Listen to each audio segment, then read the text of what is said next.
მოგესალმებით, როგორც იცით, დღეს სამშაბათია, 11:20 წუთია, რაც ნიშნავს იმას, რომ ტელესკოლაში ბუნებისმეტყველების გაკვეთილი იწყება მე-6 კლასელებისთვის. მე ნათია ვარ და წარმოგიდგენთ დღევანდელი გაკვეთილის თემას. დღეს ვისაუბრებთ სასუნთქ სისტემაზე.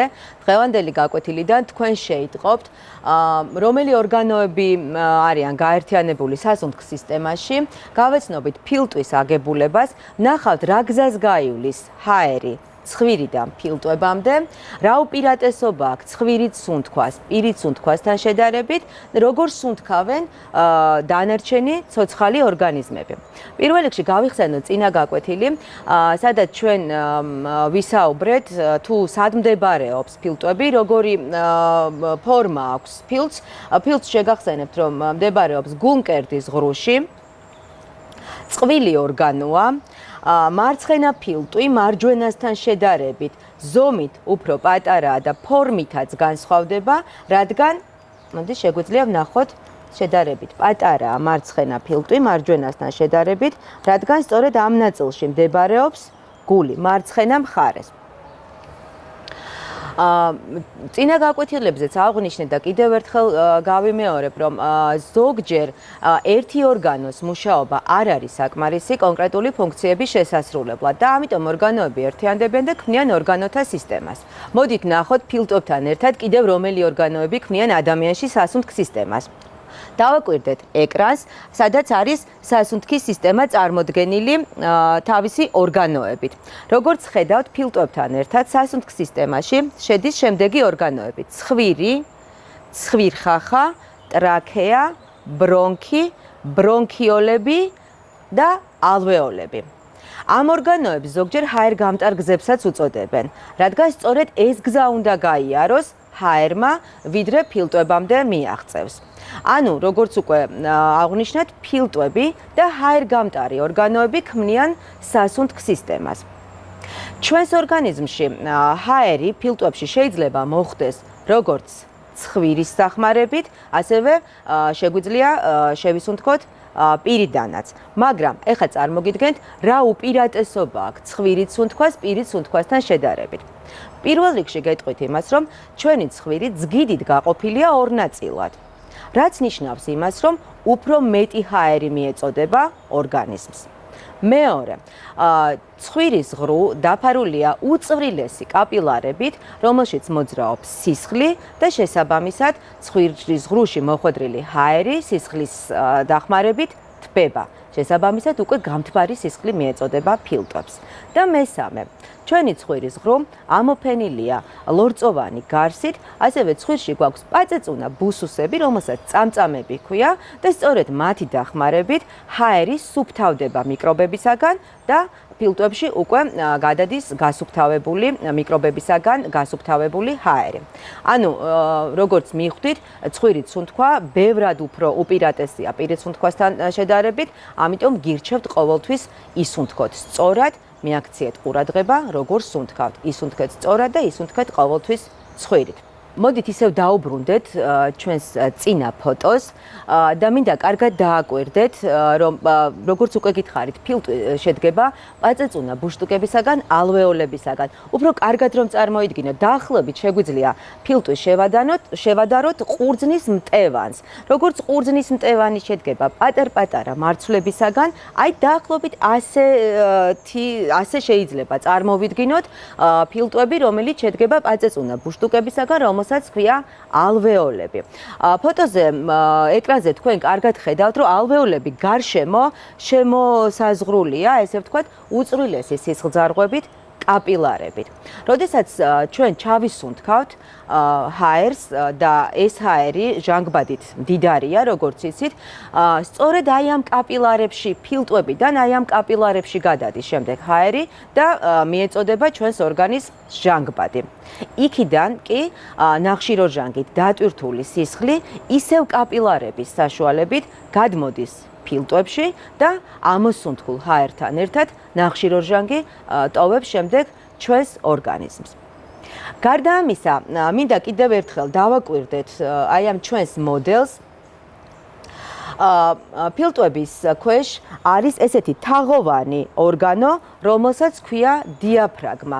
მას შემდეგ რაც აერშავი სუნთქავთ, ალვეოლები, აი ეს პაწეწუნა ბუშტუკები იბერება, ანუ ფორმას იცვლის და როგორც უკვე ვთქვით, აი ეს თაღოვანი დიაფრაგმა სწორდება. ამოსუნთქვის დროს კი დიაფრაგმა ისევ იღებს თაღის ფორმას. ფილტვს კუნთი არ გააჩნია და შესაბამისად სუნთქვით მოძრაობაში ძალიან დიდ როლს ასრულებს როგორც დიაფრაგმა, ასევე ნეკნთაშუა კუნთები. მოდით კიდევ ერთხელ დაუბრუნდეთ ჩვენს ალვეოლებს, როგორც აღვნიშნეთ, ალვეოლების საშუალებით კაპილარებში გადადის ჟანგბადი, იქიდან დანარჩენი ორგანოებიდან ფილტვებში გადადის ნახშირორჟანგი, ამ პროცესს აირთა ცვლა, ანუ იგივე გაზთა ცვლა ეწოდება. თქვენ იცით, რომ სუნთქვა სიცოცხლისთვის დამახასიათებელი ერთ-ერთი უმნიშვნელოვანესი პროცესია. არც ერთ ცოცხალ ორგანიზმს, ესე ვთქვათ, ჟანგბადის მარაგის გაკეთება არ შეუძლია. ამიტომ ორგანიზმები განუწყვეტლივ სუნთქავენ. სუნთქვას არ აჩერებს არც ერთი ცოცხალი ორგანიზმი. ჟანგბადი ჭირდება ყველა ორგანიზმს ერთნაირად. ხმელეთზე მცხოვრები ორგანიზმები მოიხმარენ ატმოსფერულ ჟანგბადს, ხოლო წყალში მცხოვრები ორგანიზმები კი წყალში გახსნილი ჟანგბადით სუნთქავენ. სუნთქვის ორგანო ყველა ცოცხალ ორგანიზმს აქვს განსხვავებული. როგორც უკვე აღვნიშნეთ, ადამიანების და ზოგადად ძუძუმწოვრების სასუნთქი ძირითადი ორგანო გახლავთ ფილტვები, თევზები სუნთქავენ ლაყუჩებით, ამფიბიები, როგორც იცით, წყალხმელეთთა ცხოველებია, სიცოცხლის ნაწილს ხმელეთზე ატარებენ, ნაწილს წყალში. ხმელეთზე ცხოვრებისთვის ისინი ფილტვებს გამოიყენებენ, ხოლო წყალში გადაადგილების დროს, წყალში ყოფნის დროს მათთვის სასუნთქო ორგანოს, ესე ვთქვათ, კანი წარმოადგენს. მწერების სასუნთქო ორგანოს კი ტრაქეა ქვია. როგორც უკვე ვთქვით, სუნთქავს ყველა ცოცხალი ორგანიზმი, ჟანგბადი ყველას ერთნაირად ჭირდება და სუნთქავენ ასევე მცენარეებიც. მცენარის სასუნთქო ორგანოს, ესე ვთქვათ, წარმოადგენს ბაგეები. მცენარის ფოთლებზე არსებული პაწეწუნა ხვრელები, რომელსაც მეცნიერებმა ბაგეები უწოდეს, ამ ბაგეების საშუალებით მცენარის სხვადასხვა ნაწილს მიეწოდება ჟანგბადით მდიდარი ჰაერი. როდესაც გძინავს ან ვისვენებთ, ჩვენი ორგანიზმი ბევრ ჟანგბადს არ მოიხმარს, ამიტომაც სუნთქავთ მშვიდად. საკმარისია ორგანიზმი დავტვირთოთ სხვადასხვა ფიზიკური აქტივობით, რომ მაშინვე ხშირდება და ძლიერდება სუნთქვა. ალბათ თქვენც შეგინიშნავთ სირბილის დროს ან სხვადასხვა ფიზიკური აქტივობების დროს უფრო მეტად გახშირებულია სუნთქვა. ამას თავისი მიზეზი აქვს. მოკლედ გეტყვით, რომ ჟანგბადი ჩვენს ორგანიზმში მონაწილეობს ისეთ ქიმიურ რეაქციებში, რომლის დროსაც ორგანიზმისთვის სასიცოცხლოდ მნიშვნელოვანი ენერგია გამომუშავდება. ანუ როგორც უკვე მიხვდით, მშვიდი სუნთქვის დროს ორგანიზმი ბევრ ენერგიას არ მოიხმარს, ამიტომაც სუნთქავთ მშვიდად, ხოლო ფიზიკური აქტივობის დროს ორგანიზმი მეტ ენერგიას მოიხმარს და შესაბამისად სუნთქვა უფრო მეტად ხშირდება და ძლიერდება.